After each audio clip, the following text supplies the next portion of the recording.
país. Y está con nosotros la doctora Clara López, a quien le damos la bienvenida, el buenos días, un gusto conversar como siempre con usted, doctora.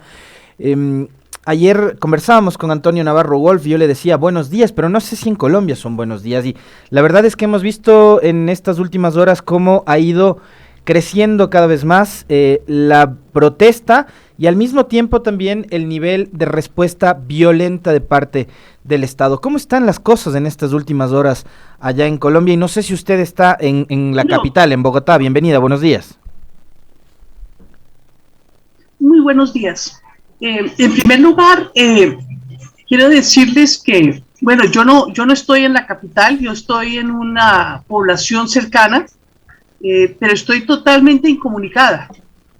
Aquí están escaseando los alimentos, no hay a la vista una solución por cuanto lo que hay de taponamientos fuera de las ciudades son un paro de los camioneros, que quiero decirle, ha recibido mucho respaldo por parte de la ciudadanía en las largas colas que se forman detrás de los taponamientos. A la gente le interrogan y eso sale en los medios tradicionales de comunicación, hasta me sorprendió.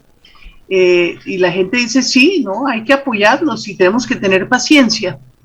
Eh, Algo cambió en Colombia, algo definitivamente cambió porque el comité de paro convocó el paro, pero el paro tiene su propia dinámica y funciona independientemente de cualquier dirección, es autogestionado en absolutamente casi todo el país, de mayor o menor grado, y, y uno lo que ve es que hay una negativa de la clase gobernante a entender que tienen que cambiar, que no pueden seguir haciendo las cosas como las venían haciendo tradicionalmente, pensando que el país, que los eligen en una elección para hacer lo que se les dé la gana, que aquí hay una sociedad que exige cambios, que exige respeto, que exige que la desigualdad tan aberrante se corrija, y ellos solo siguen haciendo lo mismo que venían haciendo tradicionalmente. Doctora Clara López, usted acaba de decir algo que es fundamental, sobre todo para entenderlo en democracia, ¿no? Y más todavía en este contexto, estamos en una semana en donde estos famosos referentes de la democracia han organizado un foro en Miami, desde donde han pretendido darnos lecciones a los latinoamericanos de qué es lo que significa la democracia. Pero resulta que cuando llegan al poder hacen lo que usted acaba de decir, toman decisiones de espaldas al pueblo. Pero ese pueblo también se ve representado no únicamente por el gobierno que eligen las urnas, sino también por sus delegados en los departamentos, en las diferentes jurisdicciones, y son los parlamentarios. ¿Qué pasa en este momento? Pues usted hablaba de la clase política en general, más allá de la tosudez del gobierno de Duque y del Centro Democrático. ¿Qué es lo que está pasando y cuál es la actuación del Senado y de los representantes colombianos? Bueno, yo hablaba de la clase gobernante en general. Incluyo en ella los políticos tradicionales, los grandes eh, consorcios y gremios económicos, incluyo al gobierno y a los medios de comunicación. Ellos piensan que la democracia es el ejercicio del voto una vez cada 4 años y que la gente que es elegida tiene derecho a gobernar a su antojo prácticamente. Y como llevamos un año de pandemia con una cantidad de declaratorias de emergencias, ya ni siquiera le preguntan al Congreso. Entonces, fíjese, ¿qué es lo que está pasando? El pueblo movilizado tumbó la reforma tributaria. No va más. Me obligaron a que la retirara del Congreso. Pero ya ayer se reunió un expresidente con el nuevo ministro de Hacienda, porque el ministro de Hacienda anterior también cayó, y con el jefe de los gremios del país, el doctor Bruce McMaster, que es el presidente de la Asociación Nacional de Industriales. Y fíjense usted, entre los tres personas están fraguando otra reforma tributaria. Claro que de características distintas. Uno entendería que no tendrían la falta de cacumen de pretender, como en la anterior, de sacarle la plata de los bolsillos a la gente pobre, a la gente trabajadora y a las clases medias, Y de hecho el señor Bruce McMaster, hablando en nombre del empresariado, del alto empresariado, ha ofrecido muy generosamente que ellos están dispuestos a hacer un sacrificio. Es que llevan 4 reformas tributarias en que les han ido bajando y bajando y bajando y bajando los impuestos a los grandes, aquí les dicen cacaos. Entonces, claro, el Estado está totalmente desfinanciado, no hay cómo hacer política social y ahora se están rascando porque temen que esto se les salga de las manos, como de hecho se le ha salido de las manos a todo el mundo. El problema de fondo, en mi criterio, ahora, es que esa clase gobernante piensa que a los golpes va a aleccionar a los huelguistas. Y lo único que están generando es una dinámica de confrontación y de violencia extrema de la que se aprovechan factores delincuenciales, factores de la derecha extrema para generar caos y disturbios y saqueos y toda suerte de desmanes que todos rechazamos.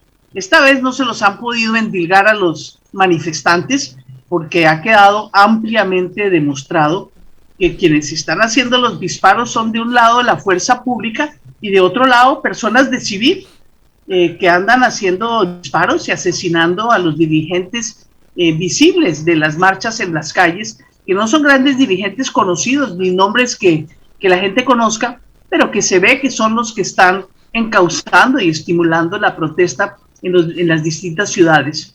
Precisamente asesinaron en la ciudad de Pereira a un muchacho de nombre Lucas, que de manera festiva estimulaba la protesta. Le metieron 8 tiros por la noche escondidas, a salva y en cobardía. Entonces, así no es. Con violencia no van a parar el cambio. Y creo que aquí lo que se está también dando es un enfrentamiento entre los factores de la derecha que quieren frenar el cambio con la represión policial y con la violencia paramilitar, y los factores progresistas que desean encauzarlo a través de procesos democráticos. Pero esos procesos democráticos tienen que tener ingredientes profundos de participación y de negociación. Así sea que los líderes de este paro no sean los que den las órdenes y que se las obedezcan los marchistas, la verdad es que son un espacio legítimo de organizaciones sociales y centrales obreras que, en mi criterio, representan en términos generales lo que la gente está pidiendo. Hemos visto con profunda tristeza lo sucedido con Lucas Villa Vázquez, este joven al que se refiere la doctora Clara López, un profesor, instructor de yoga que, como bien señalaba nuestra invitada, estaba protestando de una manera bastante festiva, ¿no? Y nada tenía que ver con los supuestos grupos de estos violentos o grupos de infiltrados que estaban generando algún tipo de desmanes en Colombia. Y nosotros creemos y nos sumamos, de hecho, de paso a la solidaridad con el pueblo colombiano, y creemos que, de paso, la imagen de Lucas Villa se va a convertir en un símbolo de esta protesta en Colombia. Pero decía algo súper importante la doctora Clara López, y es que este grupito, ¿no?, de gente que está vinculada con las empresas, con las cámaras, con los gremios empresariales y el gobierno, lo que quiere es trasladarle el costo de la crisis a los sectores más populares. Están haciendo eso, quieren sacar de ahí, del bolsillo de la clase media baja, el costo para pagar la crisis. Imagínense la insensatez. La reforma tributaria que tumbaron los manifestantes preveía subirle el impuesto de venta a los alimentos, encareciéndolos, buscaba reducirle, mantener una serie de prebendas y de gabelas que se habían introducido en una reforma tributaria hace un año al empresariado, que sigue reduciéndoles a través de exenciones y de reducciones de tarifas los impuestos, y ampliar la base del pago del impuesto de la renta a más amplios sectores hacia abajo de la escala. Personas que ganan 3 salarios mínimos legales hoy en Colombia no pagan impuestos y querían incluirlos. Aquí el salario mínimo legal es bastante bajito. Entonces... Más o menos $600, ¿no? Es más o menos $600, entonces digamos que querían poner a pagar el 10% de impuesto sobre ingresos no me equivoco, de 4 salarios mínimos, de 2.400 dólares mensuales. No, mentiras, ¿cómo así? Estoy diciendo mal, de 2,5 millones de pesos, y 2,5 millones de pesos son, ¿cuánto? Es que estoy mal de matemáticas, hay que dividir por casi 4,000. Sí, son 600 millones, $600. Entonces, sí, a esa gente le querían sacar el 10% a las pensiones bajas que el presidente decidió calificar de megapensiones, que han cotizado, que tienen unos derechos adquiridos, que ya tienen unos descuentos bárbaros para pagar la salud. Les querían meter también el 10% de impuesto, y no hacerlo de manera progresiva, sino proporcional, un impuesto a todas las rentas laborales, dejando incólumes, sin tocar las rentas del capital. Entonces se vio clarísimo la confrontación de clases en la manera como se estaba diseñando esa reforma tributaria, y creo que el empresariado le va a tocar renunciar a las gabelas que este año le llegaban por concepto de la reforma tributaria del año pasado. Pero eso no es una gran concesión. Lo que necesitamos cambiar estructuralmente es la manera como aquí se está flexibilizando la relación laboral. Ahí hay un decreto que pide el Comité de Paro que se derogue, que introduce el pago por horas sin que los empresarios tengan que cotizar a la seguridad social, entonces dejan totalmente desamparada a la gente. Quieren coger, después de esta crisis de la pandemia, quieren continuar con la profundización de la privatización de la salud y convertir este sistema que es híbrido público-privado en un sistema enteramente privado al estilo norteamericano, en que la gente compra una póliza. Entonces, claro, así muy fácil, cada cual compra su póliza, pero habrá quienes tengan la plata para pagar una póliza que cubra las enfermedades, y otros que tendrán una póliza para que le den un acetaminofén. Entonces, esa reforma también estamos buscando que sea retirada del Congreso de la República, y que no vayan a decidir financiar el hueco ahora con la venta de activos públicos. Quedan poquitos, pero los poquitos que hay rentan. Entonces ahora yo me imagino que estarán pensando en feriarse lo poco que queda del patrimonio público colombiano. Le escucho con muchísima atención a la doctora Clara López, y parecería que nos estamos viendo realmente en un espejo, lo que pasa en Colombia y lo que pasa acá en Ecuador. Ustedes han visto, y espero que escuchen con muchísima atención lo que está diciendo la doctora Clara López sobre las intenciones de privatizar la salud, de flexibilizar los contratos laborales, lo que iría en detrimento de los derechos de los trabajadores, porque acá hemos visto en los últimos días cómo se ha emprendido una campaña mediática muy fuerte para empezar a posicionar la supuesta crisis que enfrenta el IES en el Ecuador, y por ahí mismo empezar a allanar el camino para hablar de la privatización de la seguridad social. Así que préstenle mucha atención a estas palabras de la doctora Clara López.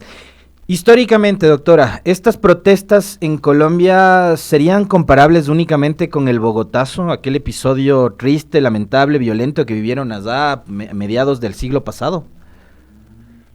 Bueno, en Colombia ha habido oleadas de protestas, pero nunca que yo tenga memoria han sido tan continuas, no digo permanentes, pero sí continuas. Este es el mismo proceso que arrancó en el 2019 y que fue interrumpido por la pandemia. La gente se replegó por las cuarentenas, pero este es un proceso que va en ascenso, y que ha insistentemente regresado con insistencia a las calles. No es como el Bogotazo, que fue un fogonazo, una reacción, un estallido social por un hecho dramático que fue el asesinato de el líder popular que iba a ser presidente, que querían de presidente de la República, los colombianos, Jorge Eliezer Gaitán. Esto no es un fogonazo, esto es más un deslave ¿sí?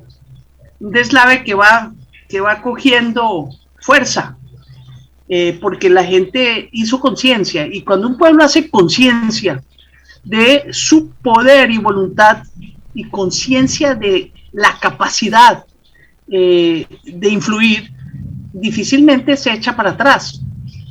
Yo veo a la gente haciendo un esfuerzo enorme por controlar la violencia que viene de afuera, cosa que no hace la policía, e incluso en las redes se oyen grabaciones de policías que están empezando a cuestionarse sobre qué es lo que están haciendo. No digo que aquí vaya a haber una revolución. La fuerza del ejército y de la policía es demasiado grande. Ustedes saben que Colombia tiene el presupuesto de defensa más grande per cápita del hemisferio después de Estados Unidos. Creo que es como el tercero o cuarto en el mundo. Es un ejército de 250,000 hombres bien apertrechado, y quiero decirle que el gobierno lo ha llamado a controlar las manifestaciones. Dicen que es asistencia a la policía, pero es la militarización del país. Es algo muy, muy delicado. Por eso insisto que el gobierno hace mal, no quiere entender. Y llaman a un diálogo, pero ya sabemos cómo son los diálogos.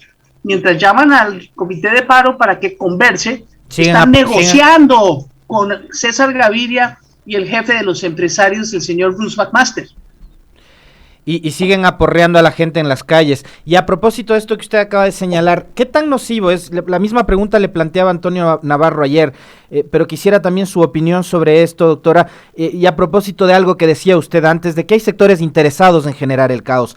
¿Qué tan nociva es la presencia de Álvaro Uribe como una voz permanente en la opinión pública de Colombia y para el propio presidente Duque? Mire, yo soy una persona muy prudente y uso mis palabras con mucho cuidado. El presidente Álvaro Uribe es el principal factor de contención en esta coyuntura. Él sacó un Twitter pidiéndole a la gente que apoyara al ejército y a la policía en el uso de las armas de fuego. Él obviamente lo decora, que es para defenderse, pero ya hemos visto que no es en la defensa, ni cuando él hizo el Twitter era en defensa, estaban agrediendo a la gente con armas de fuego. Y resulta que hasta Twitter le retiró ese mensaje porque consideraba que incitaba a la violencia. Álvaro Uribe ahora está poniéndole baza, entre comillas, ideológica, puro fascismo, de un señor traído de Chile, de las canteras de Pinochet, un señor Alexis López, que ha tergiversado un análisis sociológico sobre la revolución molecular y está en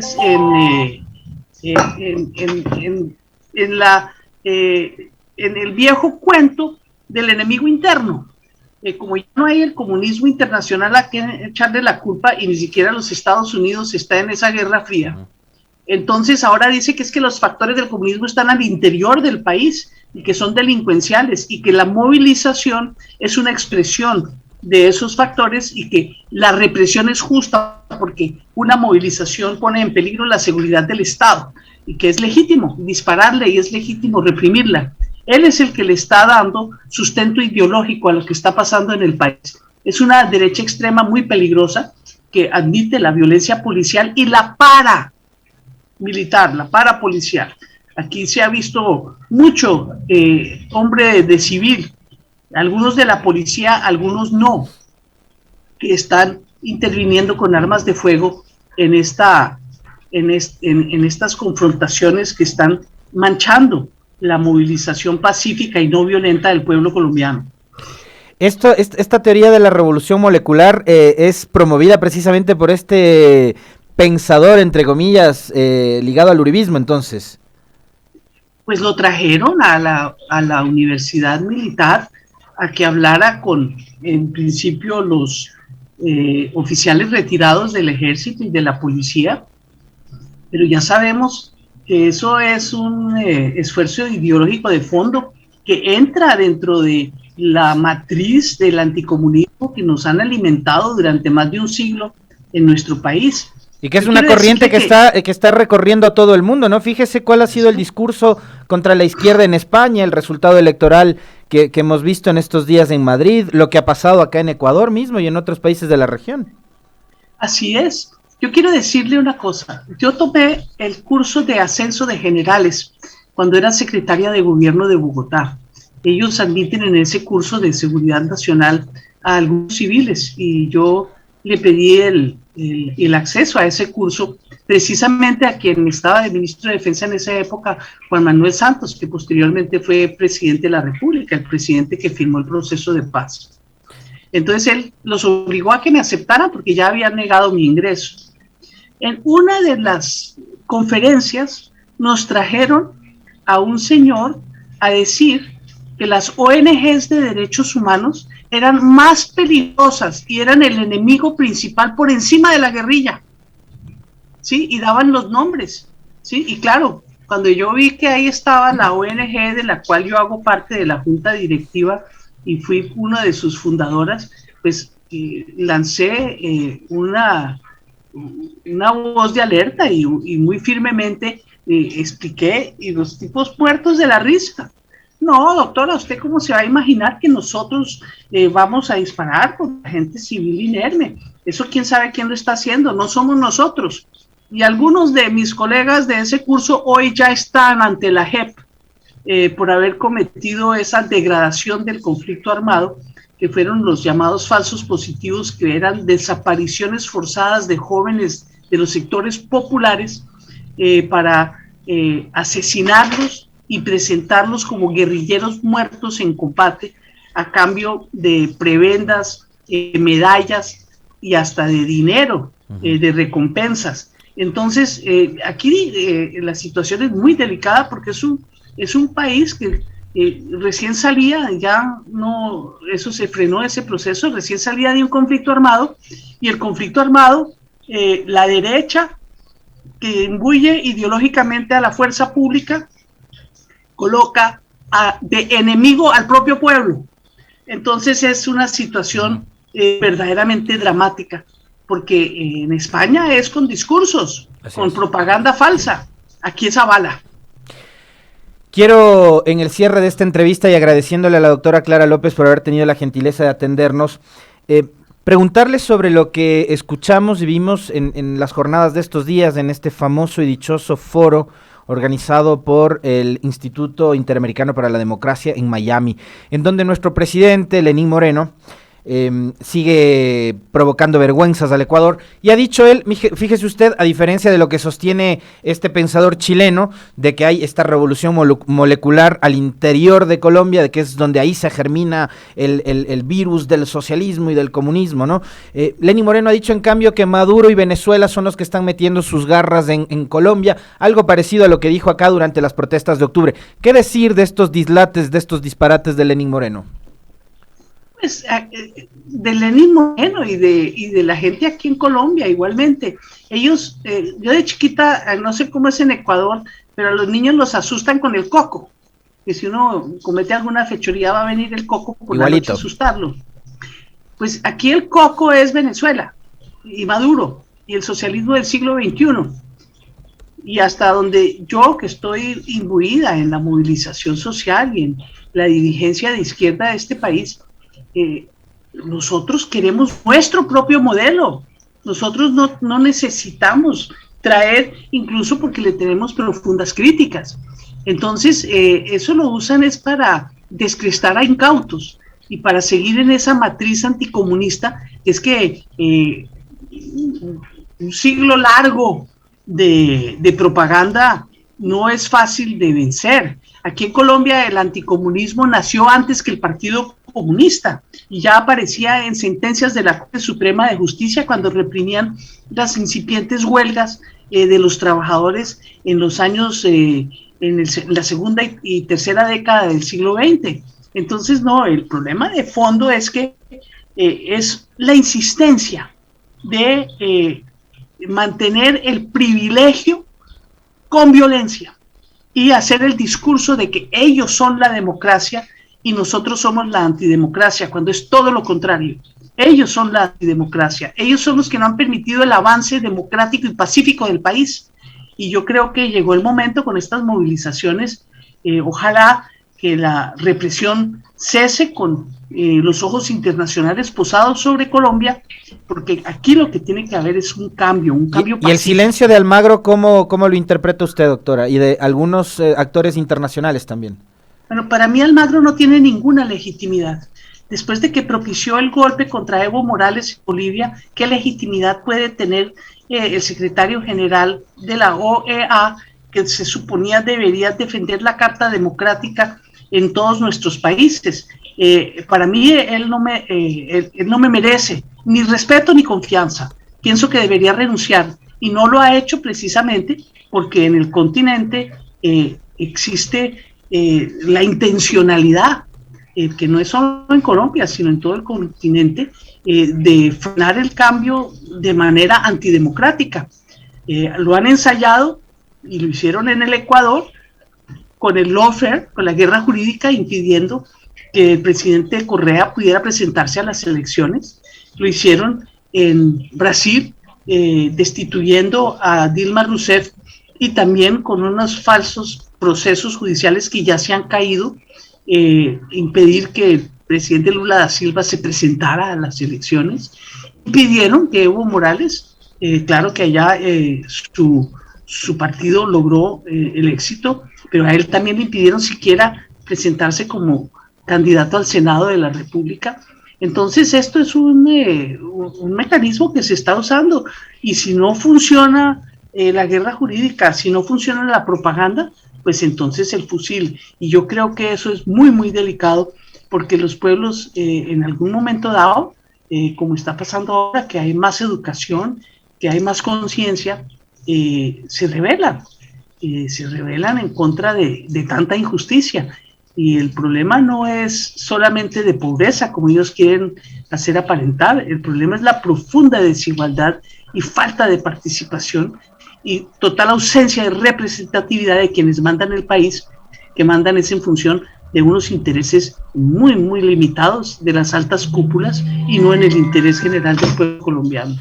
Le queremos agradecer infinitamente a la doctora Clara López por haber aceptado la invitación a dialogar. Nosotros desde acá seguimos haciendo votos porque el hermano país Colombia pueda superar esta crisis y que esa salida sea consensuada, sea mediante el diálogo, y que eso no implique que posteriormente, como pasó en el caso del Ecuador, las decisiones se sigan tomando de espaldas a la mayoría del pueblo colombiano y el gobierno insiste en esas reformas tributarias que implicarían pues un retroceso en la economía y un duro golpe en la economía de la población. Así que un fuerte abrazo a usted, doctora, muy gentil, gracias. Usted, muchísimas gracias. Un saludo a todos los amigos, muy solidario del pueblo ecuatoriano. 8 de la mañana con 10 minutos, estamos ya próximos a recibir al doctor Salvador Quispe, asambleísta electo por el movimiento Pachacutic, para hablar de la posible alianza con UNES y con la izquierda democrática en el Parlamento de cara a lo que será la sesión del próximo 14 de mayo. Ya volvemos.